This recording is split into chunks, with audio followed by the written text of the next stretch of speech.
حویلی کے پھاٹک پر دستک۔ گرمی کا موسم تھا، تپتا ہوا دن۔ اپنی بہن کے ساتھ گھر لوٹتے ہوئے میں ایک بہت بڑے مکان کے پھاٹک کے سامنے سے گزر رہا تھا۔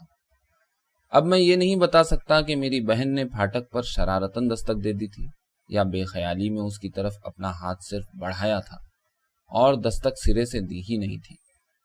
سڑک یہاں سے بائیں کو مڑ گئی تھی اور اس سڑک پر کوئی 100 قدم آگے بڑھ کر گاؤں شروع ہوتا تھا۔ ہم اس سے اچھی طرح واقف نہیں تھے، لیکن ابھی ہم گاؤں کے پہلے مکان سے آگے نکلے ہی تھے کہ لوگ سامنے آ کر دوستانہ یا خبردار کرنے کے انداز میں ہمیں اشارے کرنے لگے۔ وہ خود بھی سہمے ہوئے نظر آ رہے تھے۔ وہ اس کی طرف اشارہ کرتے اور یہ جتاتے تھے کہ ہم نے اس کے پھاٹک پر دستک دے دی ہے۔ حویلی کا مالک ہم پر یہی جرم عائد کرے گا جس کی تفتیش فوراً شروع ہو جائے گی۔ میں نے اپنے اوسان بحال رکھے اور اپنی بہن کو بھی دلاسا دینے کی کوشش کرنے لگا۔ اول تو اس نے پھاٹک پر ہاتھ مارا ہی نہیں تھا، اور اگر مارا بھی تو اسے کبھی ثابت نہیں کیا جا سکتا۔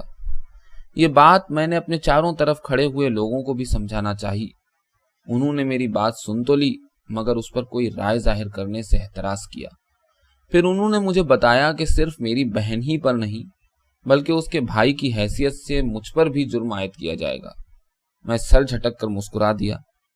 ہم سب مڑ کر حویلی کی طرف یوں دیکھنے لگے جیسے کوئی دور پر دھوئیں کا بادل دیکھے اور اس میں سے شعلے بھڑک اٹھنے کا انتظار کرے۔ اور واقعی ذرا ہی دیر بعد ہم نے دیکھا کہ پارٹوں پارٹ کھلے ہوئے پھاٹک میں گھوڑوں پر سوار داخل ہو رہے ہیں۔ گرد اڑنے لگی اور سب کچھ اس کے پیچھے چھپ گیا۔ صرف اونچے اونچے نیزوں کے پھل چمکتے رہے، اور ابھی یہ سوار حویلی کے صحن میں غائب ہوئے ہی تھے کہ شاید انہوں نے اپنے گھوڑے پھیر لیے، کیونکہ اب وہ سیدھے ہماری طرف آ رہے تھے۔ میں نے اپنی بہن سے کہا کہ یہاں سے چلی جاؤ۔ وہ مجھے چھوڑ کر جانے پر راضی نہ ہوئی۔ میں نے اس سے کہا کہ کم از کم اپنے کپڑے ہی بدل ڈالو تاکہ بہتر لباس میں ان سواروں کا سامنا کر سکو۔ آخر وہ مان گئی اور ہمارے گھر کو جانے والی سڑک پر چل کھڑی ہوئی۔ اتنی دیر میں سوار ہمارے برابر پہنچ گئے، اور اترنے سے پہلے انہوں نے میری بہن کو پوچھا۔ اس سوال کا سوچا سمجھا ہوا جواب تو یہ تھا کہ اس وقت تو وہ موجود نہیں ہے، لیکن تھوڑی دیر میں آ جائے گی۔ سواروں نے اس جواب کو بے اعتنائی سے سنا۔ ایسا معلوم ہوتا تھا کہ مجھ کو پا لینا ان کے نزدیک زیادہ اہمیت رکھتا ہے۔ ایک چاق و چوبند نوجوان جو منصف تھا اور اس کا خاموش طبع نائب جس کا نام عثمان تھا، یہ دونوں بظاہر اس دستے کے سربراہ تھے۔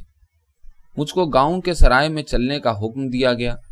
سر جھٹک جھٹک کر اور زیر جامہ سنبھال کر میں دھیرے دھیرے اپنا بیان دینے لگا، جس کے دوران میں دستے کی تیز نظریں مجھے ٹٹولتی رہیں۔